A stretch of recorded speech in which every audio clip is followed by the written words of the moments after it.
Hello guys, ang gagawin nga pala natin ngayon is lilig tayo sa kwarto natin.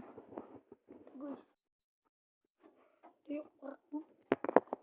And yeah, sabi ko sa inyo na maglilinis tayo ng kwarto.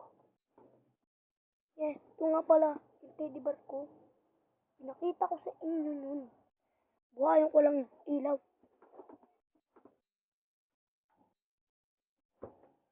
At ito na nga, buhay ko na yung ilaw. Ito yung teddy bear ko.